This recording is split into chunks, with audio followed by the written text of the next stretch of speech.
अस्सलाम वालेकुम, आप देख रहे हैं समा। मैं हूं रमीज रहमान और मैं हूं किरण आफ्ताब। सबसे पहले हमें बात करनी होगी NA 133 की, क्योंकि यहाँ का ज़िमनी इलेक्शन और अब इसके पास से यहाँ से हमें नताइज मिलने लगे हैं गैर हतमी गैर सरकारी। 8 पोलिंग स्टेशन इसके गैर हतमी गैर सरकारी नताइज के मुताबिक मुस्लिम लीग नून की शाइस्ता परवेज मलिक 761 वोट्स लेकर पहले नंबर पर है, आगे हैं, काफी आगे हैं। पीपल्स पार्टी के असलम गिल 580 वोट्स लेकर दूसरे नंबर पर दिखाई दे रहे हैं। हल्के में मजमूई पोलिंग स्टेशंस की तादाद 254 है। इसी पर अपडेट्स हासिल कर लेते हैं। समा के नुमाइंदे अरशद अली हमारे साथ मौजूद होंगे। अरशद, बताइएगा क्या गहमा गहमी देखने में आई? अभी तक तो यहाँ पर लग ये रहा है कि नून लीग का पलड़ा जो है वो भारी है। जी बिल्कुल, जो है वो लाहौर में ज़िमनी इंतखाब का दंगल जो है वो आज सजा था, उसका पहला मरहला जो है वो कामयाबी से मुकम्मल हो चुका है। अब नताइज आने का सिलसिला जो है वो शुरू हो चुका है। मैं इस वक्त रिटर्निंग अफसर के कैंप ऑफिस में मौजूद हूँ, जहाँ पर इस वक्त जो है वो 8 पोलिंग स्टेशन का रिजल्ट जो है वो मौसूल हो चुका है। उस नताइज के मुताबिक जो है वो मुस्लिम लीग नून को बरतरी हासिल है। ताहम जो है वो अगर बात की जाए मुस्लिम लीग नून की उम्मीदवार शाइस्ता परवेज मलिक को 8 पोलिंग स्टेशन में से 761 वोट पड़े हैं, जबकि पीपल्स पार्टी के उम्मीदवार असलम गिल को इस 8 पोलिंग स्टेशन में से 560 इंतखाबी वोट जो है वो इस हल्के से मिले हैं। ताहम अगर डिटेल की बात करें तो पोलिंग स्टेशन नंबर 1 से शाइस्ता परवेज मलिक को 47 वोट पड़े हैं, जबकि उनके मद्दे मुकाबल पीपल्स पार्टी के उम्मीदवार को 1 वोट जो है वो वहाँ से पड़ा है। ताहम दूसरी जानब पोलिंग स्टेशन नंबर 22 की अगर बात करें तो पोलिंग स्टेशन 22 से मुस्लिम लीग नून की उम्मीदवार को 90 वोट मिले हैं। ताहम पीपल्स पार्टी को वहाँ से 5 वोट जो है वो मौसूल हुए हैं। ताहम अगर पोलिंग स्टेशन नंबर 5 की बात करें तो वहाँ से मुस्लिम लीग नून की शाइस्ता परवेज मलिक को 358 वोट मिले हैं और पीपल्स पार्टी को 312 वोट जो है वो इस पोलिंग स्टेशन से मिले हैं। ताहम जो है वो अगर पोलिंग स्टेशन नंबर 24 की बात करें तो 24 में पोलिंग स्टेशन में से अब तक जो है वो मुस्लिम लीग नून की उम्मीदवार शाइस्ता परवेज मलिक को 248 जो है वो वोट मिले हैं और उसके साथ साथ पीपल्स पार्टी के उम्मीदवार को इस पोलिंग स्टेशन से 94 वोट मौसूल हुए हैं। तो हम जो है वो मजमूई तौर पर 8 पोलिंग स्टेशन का नतीजा जो है वो अब पोलिंग रिटर्निंग अफसर को मिल चुका है और जैसे जैसे नताइज का जो है वो मौसूल हो रहे हैं वैसे वैसे जो है वो इसका बाकायदा रिटर्निंग अफसर ठीक है। मजमूई तौर पर 254 पोलिंग स्टेशन हैं और अभी 246 पोलिंग स्टेशन ऐसे हैं जिनके नताइज आना बाकी हैं। नून लीग की शाइस्ता परवेज मलिक अब तक लीड कर रही हैं तमाम तर सूरत से। अरशद, आप हमें आगाह कर रहे थे, आपका शुक्रिया। NA 133 में पोलिंग मजमूई तौर पर पुरअमन माहौल में हुई, ताहम पोलिंग का अमल सुस्त रवि का शिकार रहा। दौरान पोलिंग वोटर्स की वोट डालते हुए वीडियो सामने आई, तीर पर मोहर लगाने की वीडियो भी सामने आ गई। लीगी रहनुमा उस्मा बुखारी ने ऐसे में पीपल्स पार्टी पर वोट खरीदने का इल्जाम लगाया। हल्का NA 133 ज़िमनी इलेक्शन, पोलिंग का अमल सुस्त रवि का शिकार रहा। वोटर्स बड़ी तादाद में घरों से बाहर ना निकले। मजमूई तौर पर सूरत हाल पुरअमन रही। पोलिंग स्टेशन 232 के बाहर जियाले और मतवाले एक दूसरे के सामने आए, मगर बात तलख कलामी तक ही महदूद रही। इलेक्शन कमीशन कंट्रोल रूम से सूरत हाल की मॉनिटरिंग करता रहा। अक़वाम मुत्तहिदा के मुबस्सिरीन ने भी मुख्तलिफ पोलिंग स्टेशन पर जाकर पोलिंग के अमल का जायजा लिया। दोनों जमातों के रहनुमा अपने वोटर्स का रहू गरमाते रहे। इस इलेक्शन ने यह फैसला करना है कि पाकिस्तान की खिदमत करने वाले कौन है, रोजगार देने वाले कौन है, महंगाई का खात्मा करने वाले कौन है जो पाकिस्तान को खारजा और दाखिला इस्तेकाम देता है। वोटर की वोट डालते और तीर पर मोहर लगाने की वीडियो सामने आई तो अज़मा बुखारी ने पीपल्स पार्टी पर एक बार फिर वोट खरीदने का इल्जाम लगाया। कायरा साहब ने कहा जी हम कारकर्दगी की बुनियाद पे, मुझे कुछ समझ नहीं आई कौन सी कारकर्दगी, पैसों के अलावा कोई और कारकर्दगी है तो बता दें जिसके ऊपर आपने वोट लेने। बुजुर्ग खवातीन और माजूर अफराद ने भी हक राय दही इस्तेमाल किया, हुकूमत को तनकीद का निशाना भी बनाया। सबसे बड़े चोर ये बैठे हुए हैं, उनसे निजात चाहते हैं। इस कदर महंगाई की जान में बनाई। इलेक्शन के दौरान सिक्योरिटी के इंतहाई सख्त इंतजामात किए गए, कोई नाखुशगवार वाकया पेश नहीं आया। अहम खबर दें आपको, अपोजिशन इत्तेहाद PDM की स्टीयरिंग कमेटी ने लॉन्ग मार्च और इस्तीफों की हिमायत में सिफारिशात की मंजूरी दे दी। PDM की स्टीयरिंग कमेटी का वर्चुअल इजलास इस्लामाबाद में शाहिद खाकान अब्बासी की ज़ेर सदारत हुआ। कमेटी के अरकान ने इत्तेफाक किया कि अपोजिशन जमातों के इत्तेहाद को हुकूमत के खिलाफ लॉन्ग मार्च भी करना चाहिए और इस्तीफों से असेंबलियों से इस्तीफे भी देने चाहिए। इससे पहले चारों सूबों में कन्वेंशन और एहतजाजी जलसे मुनक्किद किए जाएंगे। स्टीयरिंग कमेटी की सिफारिशात पीर को होने वाले पीडीएम सरबराह इजलास में पेश की जाएंगी। और इसके अलावा नून लीग ने भी सिंध बल्दियाती तरमीमी बिल की मुखालफत कर दी। मिफ्ता इस्माइल कहते हैं पीपल्स पार्टी हस्बे रिवायत कराची के हुकूक पर हमले कर रही है। रहनुमा एमक्यूएम पाकिस्तान आमिर खान ने कहा कि जाली और झूठी अक्सरियत की बुनियाद पर असेंबली से बिल पास कराया गया। पीपल्स पार्टी ने लोकल बॉडीज के ऊपर एक और हमला किया है, मजीद इख्तियारात कम कर दिए हैं। पीपल्स पार्टी हस्बे रिवायत कराची पे हमले कर रही है उनके इख्तियारात के ऊपर और शहरियों के हुकूक के ऊपर। पीपल्स पार्टी की सिंध हुकूमत ने असेंबली के अंदर एक बिल पास किया है। किसी अपोजिशन की पार्टी से ना कोई मशावरत की, किसी को बात करने की भी इजाजत नहीं दी। जाली और झूठी अक्सरियत की बुनियाद पर वो बिल पास करा दिया। थोड़े बहुत इख्तियारात जो कि बिल्कुल नाम की सतह पर थे वो भी तमाम के तमाम सिंध गवर्नमेंट के अंडर में वो चले गए। मुअत्तल कर दिया है बल्दियाती निज़ाम को। हम इसमें तमाम पॉलिटिकल पार्टीज के पास जाएंगे। एक ऑल पार्टीज कॉन्फ्रेंस 11 तारीख को बीच लग्जरी होटल में कर रहे हैं। बड़े लेवल के ऊपर भी मुजाहरे करेंगे और जरूरत पड़ी तो असेंबली के दरवाजे तक भी जाकर बैठेंगे। पहले तो हिसाब कीजिए, जो पैसे इतने मिल रहे हैं जो एनएफसी इंटीरियर सिंध में बता देंगे कहाँ लग रहे हैं। अगर पिछले 13 साल में हम जाएं सक्का, लड़काना, दादू और दूसरे शहरों में, ना कराची में लग रहे हैं और ना इंटीरियर सिंध में लग रहे हैं। गवर्नर सिंध इमरान इस्माइल ने सिंध हुकूमत को खबरदार कर दिया। कहा सूबाई हुकूमत के पास आखिरी मौका है। अवाम के साथ होने वाला एक एक जुल्म और ज्यादती अपनी किताब में लिख रहे हैं। जिस दिन इमरान खान की हुकूमत आएगी उन्हें मुंह छुपाने की जगह नहीं मिलेगी। गवर्नर सिंध उमरकोट में पीटीआई के वर्कर्स कन्वेंशन से खिताब कर रहे थे। जिसको भी जमा कर सकते हैं कर लें और भरपूर मुकाबला करें इमरान खान का, क्योंकि अगर इमरान खान 2023 में उसकी हुकूमत आ गई तो आपको सर छुपाने की जगह नहीं मिलनी। बावर करा देना चाहता हूं तमाम लोगों को जो गवर्नमेंट के मुलाजमीन हैं कि आप गवर्नमेंट के मुलाजिम बने, जाती मुलाजिम ना बने किसी के।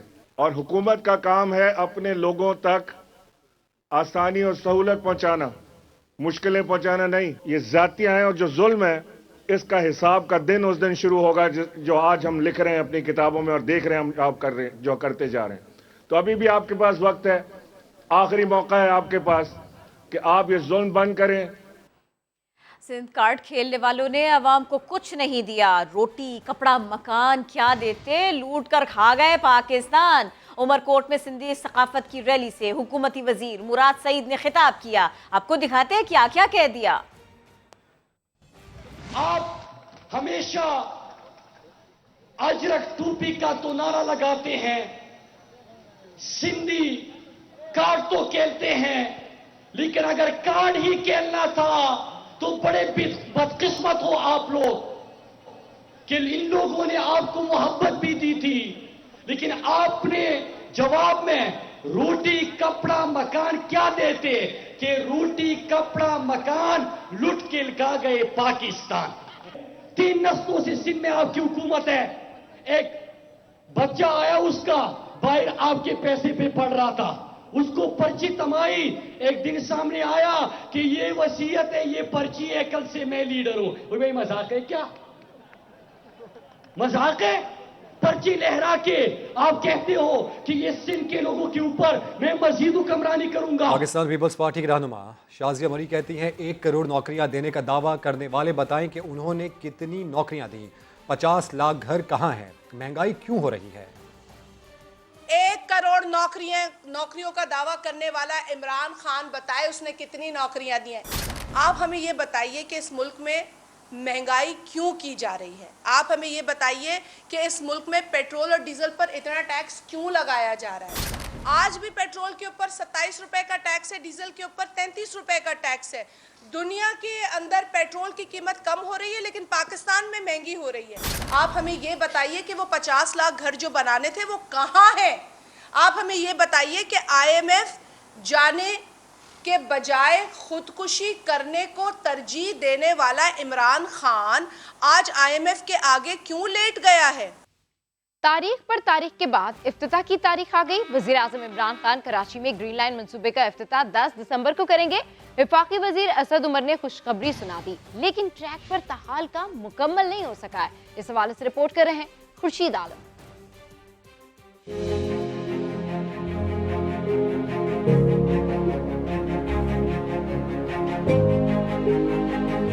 ग्रीन लाइन का जो इफ्तिताह है इंशाल्लाह ये अगस्त के आखिर में या सितंबर के इब्तिदा में ये हो जाएगा। अगले माह के दूसरे हिस्से में आपको ये बसें ग्रीन लाइन के ट्रैक के ऊपर चलती हुई ज़रूर नजर आएंगी। अगले 15 से 20 दिन के अंदर हम इस काबिल होंगे कि आपको डेट दे दें कि उसको कब हम इनॉग्रेट करते हैं और वज़ीर आज़म से टाइम लेके उसका इनॉग्रेशन कर दिया जाएगा। तारीख पर तारीख और तवील इंतज़ार के बाद बिलाखिर कराची के पहले जदीद ट्रांसपोर्ट मंसूबे के इफ्तिताह की तारीख आ ही गई। वफाकी वजीर मनसूबाबंदी असद उमर ने खुशखबरी सुनाई है कि 10 दिसंबर को वजीर आज़म इमरान खान ग्रीन लाइन बस मंसूबे का इफ्तिताह करेंगे। मंसूबे के आगाज़ की तकरीब में सिर्फ 5 दिन रह गए हैं, लेकिन ग्रीन लाइन के ट्रैक पर काम ताहाल जारी है। कैपरी इंटरचेंज पर रेलिंग लगाई गई है, ना ही कारपेटिंग की जा सकी है। यही वजह है कि शहरी ज़्यादा पुरुम्मीद नहीं है कि ग्रीन लाइन बसें जल्द चल पाएंगी। अभी तक तो रूट भी नहीं बना हुआ है, तो जब ये रूट मुकम्मल होगा तभी तो जाके उसकी इफ्तिताह होगी। 6 महीने लगेंगे, अभी 6 महीने लगेंगे इसका। 10 तारीख कहाँ से हो जाए, अभी इतना काम बाकी। हमें तो पहले कहा था 2020 में मंसूबा हो जाएगा, 21 खत्म होने आया, ठीक है ना, अभी तक पूरा नहीं हुआ।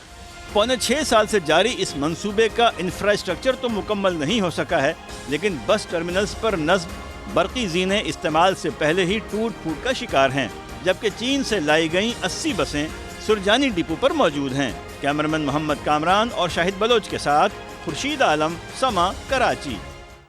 सानिहा सियालकोट, इसके पीछे क्या मुहर्रिकात थे? पुलिस तफ्तीश मुकम्मल करने के करीब पहुंच गई। 13 मरकजी मुल्जिमान को 1 दिन के राहदारी रिमांड पर पुलिस के हवाले कर दिया गया, जबकि श्रीलंकन मैनेजर पर तशद्दुद के इल्ज़ाम में मजीद 6 अफराद कानून की गिरफ्त में आ गए। मजमूई तौर पर गिरफ्तार मुल्जिमान की तादाद 124 हो गई। ये हैं वो 13 मुल्जिमान जिन पर श्रीलंकन फैक्ट्री मैनेजर प्रयांथा कुमारा को बेदर्दी से कत्ल करने का इल्जाम है। पुलिस ने गिरफ्तार मुल्जिमान को इलाका मजिस्ट्रेट की अदालत में पेश किया। अदालत ने 1 रोज का राहदारी रिमांड मंजूर कर लिया। सियालकोट वाक़े के मरकजी मुल्जिमों को कल गुजरांवाला की इंसदादे दहशतगर्दी अदालत में पेश किया जाएगा। मुल्जिमान पुलिस की तहवील में एतराफ़े जुर्म कर चुके हैं। पुलिस की जानिब से फैक्ट्री के अंदर मैनेजर पर तशद्दुद समेत दीगर शवाहिद पर मबनी CCTV फुटेजेस भी अदालत में पेश किए जाने का इम्कान है। प्रयांथा को तशद्दुद करके कत्ल करने में मुलव्विस अफराद की गिरफ्तारी के लिए छापों का सिलसिला भी जारी है, जहां मजीद 3 अफराद कानून की पकड़ में आ गए। दूसरी जानिब श्रीलंकन शहरी की डेड बॉडी लाहौर में डिफेंस के निजी अस्पताल पहुँचा दी गई है। पीर को खुसूसी परवाज के जरिए श्रीलंका मुंतकिल किए जाने का इम्कान है। वफाकी वज़ीर इत्तलात फवाद चौधरी का कहना है कि सियालकोट वाक़े से पाकिस्तानियों के सर शर्म से झुक गए। शिद्दत पसंदी के खिलाफ पूरी कौम मुत्तहिद नजर आई, यही पाकिस्तान के आगे बढ़ने की उम्मीद है। श्रीलंका के शहरी के साथ जिस तरीके से जो कुछ हुआ, हर पाकिस्तानी का सर शर्म से झुक गया है। जिस तरीके से जो रिएक्शन आया है पाकिस्तान की कौम का इस सारहे के ऊपर, ये APS के बाद दूसरा ऐसा वाक़या है जिसके ऊपर हमें पूरी कौम मुत्तहिद नज़र आती है।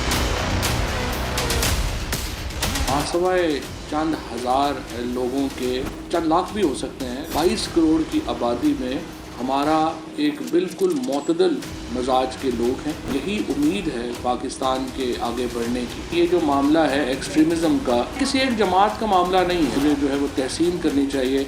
जिस तरीके से एहसन इकबाल साहब ने, जिस तरीके से मुस्तफ़ा नवाज़ खोखर साहब ने मौलाना फजलुर रहमान के बयान के ऊपर जो उन्होंने जवाब दिए हैं, वो बड़े इस अमर का इजहार है कि हमारे यहाँ तमाम सियासी जमातों के अंदर लीडरशिप मौजूद है जो खतरे का एहसास करती है। सियासत तो तब होगी जब कि हमारे यहाँ लॉ एंड ऑर्डर होगा। अगर ऑर्डर होगा, सियासत के लिए, जमहूरियत के लिए ऑर्डर होना बहुत इम्पॉर्टेंट है, और ऑर्डर होगा ही तो हम सियासत जो है उसको आगे बढ़ा सकते हैं। सियालकोट में श्रीलंकन शहरी की हलाकत का वाक़या। लंका प्रीमियर लीग में हिस्सा लेने वाले पाकिस्तानी क्रिकेटर्स की सिक्योरिटी बढ़ाने का फैसला किया गया। इवेंट में 9 पाकिस्तानी क्रिकेटर्स शिरकत करेंगे। श्रीलंकन मीडिया के मुताबिक लंका प्रीमियर लीग में शिरकत करने वाले पाकिस्तानी खिलाड़ियों को इजाफी सिक्योरिटी मिलेगी। पाकिस्तानी क्रिकेटर्स मोहम्मद हफीज़, मोहम्मद आमिर, शुएब मलिक, वहाब रियाज और सुहेब मकसूद इवेंट का हिस्सा हैं। अनवर अली, मोहम्मद इरफान, उस्मान शनवारी और अहमद शहजाद ने भी LPL से मुआहदा किया है। इवेंट आज से कोलंबो में शुरू होगा। कराची से खबर, जहां किला के अजीज़ाबाद में गैर कानूनी तामीरात के खिलाफ बड़ा ऑपरेशन। लाल किला ग्राउंड की दीवारें मिसमार कर दी गईं। रात गए इंतजामिया ने भारी मशीनरी के साथ ऑपरेशन किया। ऑपरेशन करने वाली टीम को मीडिया के सामने आने से रोक दिया गया। जिले इंतजामिया के अफसरान ने सख्त सिक्योरिटी में बड़ा एक्शन लिया। लाल किला ग्राउंड के करीब MQM का मरकज़ 90 कायम है। ग्राउंड के सामने खालिद मकबूल सिद्दीकी की रिहाइशगाह भी है। कराची के इलाके गुलिस्तान जौहर में फायरिंग से वजीर आजम के मुआवने खुसूसी अली नवाज अवान के PRO जख्मी हो गए। पुलिस ने वाक़े को डकैती मज़ाहमत करार दिया है। इस हवाले से रिपोर्ट कर रहे हैं ज़िशान मुगल। कराची के इलाके गुलिस्तान जौहर में परफ्यूम चौक के करीब वजीर आजम के मामले खसूसी अली नवाज एवान के PRO की गाड़ी पर फायरिंग। जलाल बचलानी हाथ पर गोली लगने से जख्मी हो गए। पुलिस का कहना है वाकया छीना चपटी का है या मुनज़्ज़म हमला, तहकीकात जारी है। जलाल बचलानी का कहना है कि पानी लेने के लिए रुके तो गाड़ी पर दोनों जानिब से फायरिंग की गई। वाकया लूट मार का नहीं बल्कि टारगेट किलिंग का है। पानी लेने के लिए रुके, वेटर से पानी मंगवाया, पानी के उसको पैसे दिए। जैसे ही पानी के पैसे दिए इतने में दोनों तरफ से, दोनों खिड़कियों से 2 यंग लड़के आए और ना उन्होंने आओ देखा ना ताओ देखा। उन्होंने राइट से भी फायर मारा और लेफ्ट वाले शीशे से भी फायर मारा। ऐनी शाहिद के मुताबिक मोटरसाइकिल सवार मुलजिमान ने कार सवार जलाल बचलानी को लूटने की कोशिश की। उन्होंने गाड़ी भगाई जिस पर मुलजिमान ने फायरिंग की। एक बीच में जो लड़का बैठा था उसके हाथ में पिस्टल था। उसने स्ट्रेट फायर किया, गाड़ी आगे निकल गई और उसने कट दिया। कट दे के यहाँ जोहर मोड़ की तरफ गए। पुलिस ने वाकये की CCTV फुटेज जारी कर दी है जिसमें मुलजिमान को गाड़ी के पीछे मोटरसाइकिल रोकते देखा जा सकता है। पुलिस का कहना है वाकये की हर जाविये से तफ्तीश की जा रही है। कैमरामैन मोहम्मद रिजवान के साथ ज़िशान मुगल, समा, कराची। चिन्योट में मामूली झगड़े के बाद रिश्तेदारों की फायरिंग से असिस्टेंट कमिश्नर झंग इमरान जाफर जाबहक हो गए। असिस्टेंट कमिश्नर झंग इमरान जाफर अपने आबाई इलाके में गए थे। मामूली तल्ख कलामी पर रिश्तेदारों ने फायरिंग कर दी। इस फायरिंग के नतीजे में इमरान जाफर मौके पर ही दम तोड़ गए। इत्तला मिलते ही पुलिस की नफरी मौके पर पहुंची और लाश को THQ भवाना मुंतकिल किया। वज़ीर आला पंजाब ने इस वाक़े पर अफसोस का इजहार करते हुए पुलिस हुकाम से रिपोर्ट तलब कर ली। आस्तीन में सांप का मुहावरा तो आपने सुना होगा। कराची में डिफेंस के इलाके खयामाने राहत में मुलाजिम ने घर का सफाया कर दिया। साथी के हमरा लाखों रुपए के जेवरात और कीमती घड़ियां लेकर फरार हो गया। मुलजिमान मालकन की गाड़ी को लेकर फरार हुए थे जो हाईवे से मिल गई। पुलिस के मुताबिक नुकसान का तखमीना लगाया जा रहा है। जेवरात और कीमती घड़ियों की मालियत काफी बताई जा रही है। अभी खबर ये कि डेरा गाजी खान में डकैती की वारदात। डाकू फार्मास्यूटिकल डिस्ट्रीब्यूशन के गोदाम से करोड़ों रुपए की अद्वियात ट्रकों पर लोड कर ले गए। पुलिस हुकाम के मुताबिक डेरा गाजी खान में फार्मास्यूटिकल डिस्ट्रीब्यूशन के गोदाम से रात गए 11 डाकू आए। सिक्योरिटी गार्ड्स को यरगमाल बनाया और जाते हुए रस्सियों से बांधकर कमरे में बंद कर गए। इतला मिलते ही DPO और DSP सिटी मौके पर पहुंच गए और तहकीकात शुरू कर दी। मुतवफ़्फ़ी लोगों के नाम पर मोबाइल फ़ोन सिम्स के इजरा और फ्रॉड समेत दीगर साइबर क्राइम्स का खतरा बदस्तूर मंडला रहा है, क्योंकि नादरा के पास मुतवफ़्फ़ी अफराद का डाटा मौजूद ही नहीं। ज़हीर अली खान रिपोर्ट कर रहे हैं। जहाने फानी से जा चुके लोगों के नाम पर जारी मोबाइल सिमों के जरिए साइबर क्राइम्स और फ्रॉड का जमेला तूल पकड़ गया। PTA ने नादरा से मुतवफ़्फ़ी लोगों का डाटा मांगा तो साफ जवाब मिला, जब ऐसा कोई डाटा है ही नहीं तो दें क्या। PTA ने नादरा से डाटा पार्लिमान की कायमा कमेटियों के मुसलसल इज़हार तशवीश पर मांगा था ताकि मुतवफ़्फ़ी लोगों के नाम पर चलने वाली सिमें बंद करवाई जा सकें। तहरीरी जवाब में नादरा ने कहा कि डेथ सर्टिफिकेट सूबाई हुकूमतें बनाती हैं, इसलिए नादरा के पास हर मुतवफ़्फ़ी का रिकॉर्ड नहीं, सिर्फ ऐसे फौत होने वाले अफराद की तफसीलात हैं जिनके वर्सा ने खुद इंदराज कराया हो और उनकी तादाद इंतहाई कम है। माहिरीन ने अवाम में मरहूमीन के शनाख्ती कार्ड मनसूख न करवाने के रुझान को भी साइबर क्राइम बढ़ने का बड़ा सबब करार दिया है।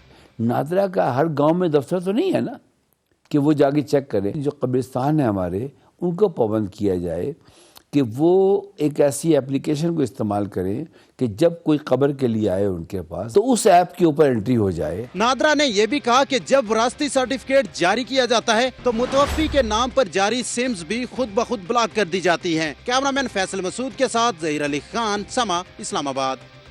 सिंध भर में आज कल्चर डे मनाया जा रहा है। शहर शहर रैलियां निकाली जा रही हैं। सिंधी अजरक और टोपी पहने सिंध वासी रक्स करके सकाफत के रंग बिखेर रहे हैं। सदा सिंधु जी छोली मारवड़न जी मिठड़ी बोली गली गली ऐं घर घर गूंजन सिंध अमर जा नारा नारा नारा नारा नारा जिए सिंध वारा जियन सिंध टोपी अजरक वारा शहर शहर सिंध के सकाफती रंगों की बहार। सिंधी टोपी अजरक डे पर सूबे भर में रैलियां निकाली गईं, महफिलें सजाई गईं। सखर में जोगी बिरादरी कल्चर डे पर बीन और सांप लेकर सड़कों पर निकल आई।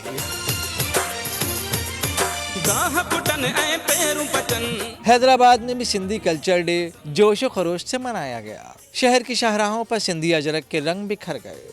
सिंधी गानों पर रक्स किया गया।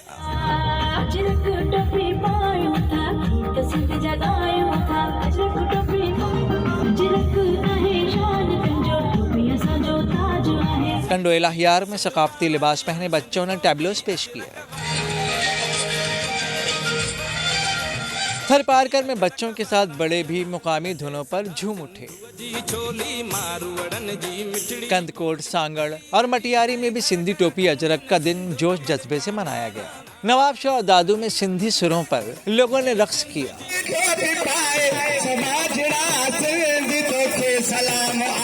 खट्टा में शानदार रैली का एहतमाम किया गया। जिले घोटकी के कई शहरों में महफिलें सजाई गईं, जहां सैकड़ों अफराद ने शिरकत करके सिंध की सकाफत से अपनी मोहब्बत का इजहार किया। वादी बहरान का टोपी अजरक डे इस्लामाबाद में भी धूमधाम से मनाया जा रहा है। इसी मुनासबत से रंगारंग रैली का इनेकाद भी किया गया। फरार रब्बानी रिपोर्ट करेंगी। दिलकश शोख रंगों वाली सिंधी टोपी और अजरक गानों में रस घोलता सिंधी म्यूजिक। इस्लामाबाद में रैली का एहतमाम सिंधी सकाफत के नाम।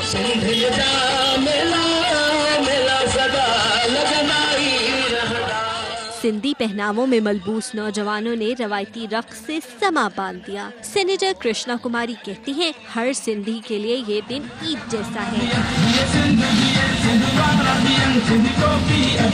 हमारी सकाफत है, हमारा हम सिंधी अपने कल्चर से प्यार करते हैं, इसलिए हम यहाँ पे आज कल्चर डे मना रहे हैं। ये साबित कर रहा है कि सिंध हमने एक जहाँ छोटी सिंध बना ली है। रैली के शुरका ने बताया कि सिंधी जहाँ भी हों, ये दिन जोशो खरोश से मनाते हैं। आपस में मिल बैठते, एक दूसरे को मिठाई भी खिलाते हैं। बहुत ज्यादा अच्छा लगता है और हम सब यहाँ पर मिलते हैं और हमारे घरों में हम लोग मिठाइयाँ देते हैं। किसी भी कोने में सिंधी रहने वाले इस दिन को सेलिब्रेट करते हैं और हमेशा हम जहाँ भी रहेंगे इस दिन को सेलिब्रेट करेंगे। बड़े तो बड़े, बच्चे भी सिंध के सकाफती रंगों में रंगे थे। उन्होंने अपनी मासूमियत से रैली को चार चांद लगा दिए। कैमरामैन जियाफत अब्बासी के साथ फरार रब्बानी, समा, इस्लामाबाद। लाहौर के हल्का NA 133 के ज़िमनी इलेक्शन के हवाले से आपको अपडेट करें। 23 पोलिंग स्टेशन ऐसे हैं जिनके गैर हतमी गैर सरकारी नताइज के मुताबिक नून लीग की शाइस्ता परवेज मलिक 2231 वोट लेकर पहले नंबर पर हैं। पीपल्स पार्टी के चौधरी असलम गिल 1049 वोट्स लेकर दूसरे नंबर पर। NA 133 23 पोलिंग स्टेशन के गैर हतमी गैर सरकारी नताइज नून लीग की शाइस्ता परवेज मलिक आगे दिखाई दे रही हैं। पीपल्स पार्टी के चौधरी असलम गिल ये दूसरे नंबर पर दिखाई दे रहे हैं। 1049 वोट्स इनके पास है अभी तक।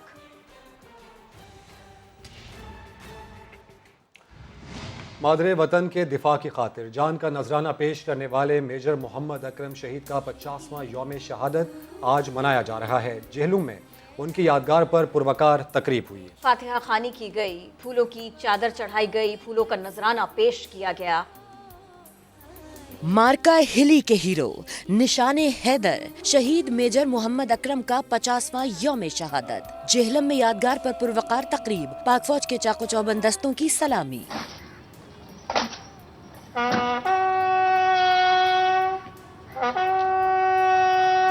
मेहमान खुसूसी ने मेजर अकरम के मज़ार पर फूल रखे, फातिहा खानी की। मेजर मोहम्मद अकरम शहीद और तमाम शोहदाए वतन की कुर्बानियों को अपनी बारगाह इलाही में कबूल व मंजूर फरमा। ऐ अल्लाह इक़दार शोहदाए वतन के सदक़े में हमारे मुल्क पाकिस्तान को अमन का गहवारा बना। मेजर मोहम्मद अकरम शहीद 4 अप्रैल 1938 को जिला गुजरात के इलाके डंगा में पैदा हुए। सेंट एंथनी स्कूल लाहौर से O लेवल करने के बाद मिलिट्री कॉलेज जेहलम में दाखिल हुए, जहां हॉकी और बॉक्सिंग में महारत उनकी वजह शोहरत बनी। मार्च 1961 में 28वें PMA लॉन्ग कोर्स में शमूलियत इख्तियार की। अक्टूबर 1963 में पास आउट हुए। बेहतरीन कारकर्दगी पर एजाजी शमशीर हासिल की। फ्रंटियर फोर्स रेजिमेंट में कमीशन हासिल किया। 13 अक्टूबर 1963 को इन्फेंट्री बटालियन 4FF का हिस्सा बने और सितंबर 1970 में मिलिट्री इंटेलिजेंस कोर्स की तकमील पर मेजर के ओहदे पर तरक्की मिली। मेजर अकरम जवानों के साथ 1971 में मशरक़ी पाकिस्तान के जिला हिली के अगले मोर्चों पर फराइज सर अंजाम दे रहे थे कि दुश्मन ने उनकी कंपनी पर फजाई हमले के साथ साथ आर्टिलरी और आर्मर्ड बड़ा हमला किया। उन्होंने 15 रोज तक जवां मर्दी से मुकाबला किया, हर हमला नाकाम बनाया और 5 दिसंबर को पाक फौज की अहम सप्लाई लाइन पर दुश्मन के हमले नाकाम बनाते हुए मेजर अकरम शहीद हो गए। उनके आखिरी अल्फाज थे, पुल पर कब्जा मत खोना। उन्हें पाक फौज के आला तरीन एजाज निशाने हैदर से नवाजा गया। तो 6 माह के अंदर अंदर कागार और चित्राल समेत दीगर सयाहती इलाकों में हाई स्पीड इंटरनेट दस्तयाब होगा। यूनिवर्सल सर्विस फंड के CEO हारिस महमूद चौधरी ने समा को इंटरव्यू में खुशखबरी सुना दी। पाकिस्तान में 6000 यूनियन काउंसिल्स हैं और उनमें 3000 यूनियन काउंसिल्स हैं जहाँ पे ऑप्टिक फाइबर पहुँची है। तुर्बत, गेच, पंजगूर, मस्तूंग, बोलान, छलमक्सी, नसीराबाद, जाफराबाद, गवादर। अगले 12 महीनों में high speed mobile broadband available होगा। डेक्स वाटर उनके 8 डिस्ट्रिक्ट्स में 7 डिस्ट्रिक्ट्स पे हम लोगों ने प्रोजेक्ट शुरू कर दिए हैं। 900 किलोमीटर की फाइबर है जो खैबर, मोमंद, कुरम वाले एरिया में बिछाई जा रही है। टूरिस्ट एरिया जो है ना, वहाँ पे यूनिवर्सल सर्विस फंड ने एक स्पेशल प्रोग्राम बनाया है कि अगले 12 महीनों में वहाँ पे 4G की सर्विसेज प्रोवाइड होंगी। 1800 किलोमीटर की जो हाईवेज है वहाँ बलूचिस्तान में, वहाँ पे कवरेज प्रोवाइड कर दी गई है। तकरीबन 10,000 किलोमीटर ऑप्टिक फाइबर हम बिछा चुके हैं। जितनी भी टावर्स जो यूनिवर्सल सर्विस फंड की सब्सिडी से लगते हैं, वो सारे टावर्स का जो प्राइमरी सोर्स होती है वो सोलर पे होती है। ज़्यादातर जो चोरी होती है वो बैटरी चोरी होती हैं, वो फिर ऑपरेटर की जिम्मेदारी होती है कि उसको रिप्लेस करें। खैबर पख्तूनख्वा के मेडिकल कॉलेजेस की दाखिला फीस में 100% से ज़ायद इजाफा कर दिया गया। सैयद शहाबुर रहमान की रिपोर्ट। खैबर पख्तूनख्वा हुकूमत ने सरकारी मेडिकल कॉलेजों की फीसों में 100% से भी ज्यादा कर दिया इजाफा। ओपन मेरिट की फीस 23,000 से बढ़ाकर 50,000 रुपए कर दी। सेल्फ फाइनेंस और गैर मुल्की तलबा के सालाना फीस में भी 4 लाख रुपए इजाफा। अब 8 लाख रुपए सालाना की फीस भरनी पड़ेगी। आप पता नहीं ये क्या चाह रहे स्टूडेंट्स से कि ऑलरेडी इतनी महंगाई है कि गरीबों का जीना माल है और इसमें आप एक और इजाफा कर रहे हो उस फीसों की सूरतों में। आप बजाय इसके कि आप स्टूडेंट से पैसे लें, आप एजुकेशन के लिए जो एक फंड है उसमें ज़रा इजाफा करें, आप हमें फैसिलिटेट करें। वजीर सेहत की सरबराही में कमेटी ने फीसों में इजाफे का फैसला किया तो आला तालीम के वजीर ने मामला मुताल्लिका इदारों के सामने उठाने की यकीन दहानी कराई। इसको किसी सूरत काबिल कबूल नहीं किया जाएगा। हम यकीनन इस मामले को महकमा सेहत के साथ और हमारी जो मेडिकल यूनिवर्सिटी है उनके साथ हम टेकअप करेंगे कि क्या ऐसी वजूहात बनी कि ये फीस बढ़ाना पड़ा। मेडिकल तलबा ने फीसों में इजाफे का फैसला वापस न होने पर एहतजाज की धमकी दे दी। कैमरामैन ज़काउल्लाह के साथ शहाबुर रहमान, समा, पेशावर। मौसम सरमा की पहली बारिश आज़ाद कश्मीर से स्वात और इस्लामाबाद तक पेशतर शहर नहा गए। जियारत में बर्फबारी रंग जमाने आ गई, सर्दी की शिद्दत भी बढ़ गई। दिसंबर का महीना और सर्दी की पहली बारिश, भीगे भीगे मौसम ने एंट्री दे दी। वफाकी दारुल हुकूमत इस्लामाबाद में बादल जमकर बरसे। एबटाबाद, नथिया गली और डोंगा गली में मेघा बरसी तो आसपास के इलाकों का पारा मनफी तक चला गया। मियांवाली और अटक में भी वक्फे वक्फे से रिमझिम जारी है। हसीन वादी स्वात में बर्फबारी रंग जमाने लगी। मालम जब्बा और वादी कालाम में सफेदी छा गई। दर्जा हरारत नुक्ता इंजमात से गिर गया। बालाई पहाड़ों पर भी वक्फे वक्फे से बर्फबारी हो रही है। बारिश और पहाड़ों पर हल्की बर्फबारी से आजाद कश्मीर का हुस्न निखर आया। मानसहरा शहर और गिरदोनवाह में रात से बारिश और पहाड़ों पर बर्फबारी का सिलसिला जारी है। सयाहती मकाम नारान, कागान और सिरिपाई में भी वक्फे से बर्फबारी जारी है। दूसरी जानिब बलूचिस्तान की वादी ज़ियारत में सफेद मोती बिखरने लगे। मौसम सरमा की पहली बर्फबारी कुल्फी जमाने लगी। और ताज़ा मछली का जायका चखना है तो हैदराबाद की सवारी लेना पड़ेगी। मौसम सरमा की इस खास सौगात का मजा लेते हैं इम्तियाज़ अली की इस रिपोर्ट में।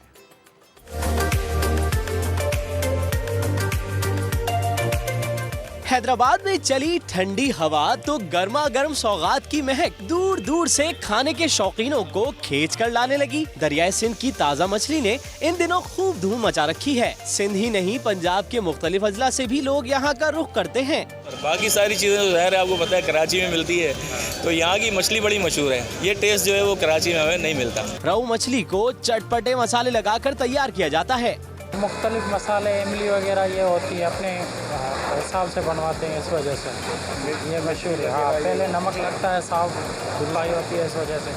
अगर आप हैदराबाद में किसी दोस्त या रिश्तेदार के यहाँ मेहमान बनकर आए हैं और दरियाए सिंध की मछली नहीं खाई तो समझे आपने कुछ नहीं खाया। कैमरामैन जमील पठान के साथ इम्तियाज अली, समा, हैदराबाद। ये खबर आपको तुर्की से देते हैं। सिक्योरिटी फोर्सेस ने तुर्क सदर तैयब एर्दोगान पर कातिलाना हमले की कोशिश नाकाम बनाई। तुर्क मीडिया के मुताबिक तैयब एर्दोगान सूबे सीरत में एक रैली में शरीक थे। इस दौरान रैली की हिफाजत पर मामूर पुलिस की गाड़ी के नीचे से बम बरामद हुआ, जिसे बम डिस्पोजल स्क्वाड ने फौरन नाकारा बना दिया। इस वाक़े के बाद फॉरेंसिक टीम्स ने कार को घेरे में लेकर उंगलियों के निशानात और दीगर शवाहिद जमा कर लिए। भारत नागालैंड में कोयले के कारखानों पर फोर्सेस की अंधाधुंध फायरिंग, 13 मजदूर हलाक कर दिए। गासिब फौज की फायरिंग के बाद मकामी लोग मुश्तइल हो गए, शदीद एहतजाज किया और फोर्सेस की गाड़ियों को आग लगा दी। इलाके में कशीदगी फैल गई, देहातियों और फोर्सेस में झड़पें हुईं। मकामी लोगों का मुतालबा है कि फायरिंग के जिम्मेदारों को सख्त से सख्त सजा दी जाए।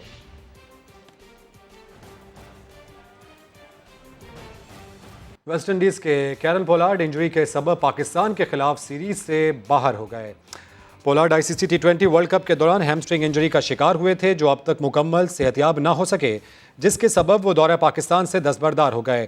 पोलार्ड की जगह थॉमस को वनडे स्क्वाड और रोमन पाउल को T20 स्क्वाड में शामिल किया गया है। निकोलस पुरान T20 और शाय होप वनडे में टीम की क़यादत करेंगे। अभी आपको यह खबर दें कि सियालकोट में श्रीलंकन मैनेजर को हुजूम से बचाने की कोशिश की एक और वीडियो सामने आ गई है। इस वीडियो में देखा जा सकता है कि फैक्ट्री का मुलाजिम मलिक अदनान मुश्तइल हुजूम को समझा रहा है कि कानून हाथ में ना लो, उसको पुलिस के हवाले करेंगे। वजीर आज़म इमरान खान ने मलिक अदनान के लिए तमगा शुजात का ऐलान कर दिया है। ट्विटर पैगाम में लिखा, पूरी कौम की तरफ से मलिक अदनान को सलाम पेश करता हूँ। मलिक अदनान अपनी जान की परवाह ना करते हुए हुजूम को रोकता रहा, पूरी कोशिश करता रहा। मलिक अदनान को तमगा शुजात से नवाजा जाएगा। सियालकोट में श्रीलंकन मैनेजर को हुजूम से बचाने की कोशिश, इसकी एक और वीडियो सामने आई। इसमें देखा जा सकता है फैक्ट्री का मुलाजिम मलिक अदनान मुश्तइल हुजूम को समझाने की कोशिश कर रहा है। कह रहा है कानून को हाथ में मत लो, इस शख्स को पुलिस के हवाले कर देते हैं। वजीर आज़म इमरान खान ने मलिक अदनान के लिए तमगा शुजात का ऐलान किया, ट्वीट किया, लिखा, पूरी कौम की तरफ से मलिक अदनान को सलाम पेश करता हूँ। मलिक अदनान अपनी जान की परवाह न करते हुए हुजूम को रोकता रहा। मलिक अदनान को तमगा शुजात से नवाजा जाएगा। ब्रेक के बाद हाजिर होंगे हेडलाइंस के साथ। देखते रहिए समा।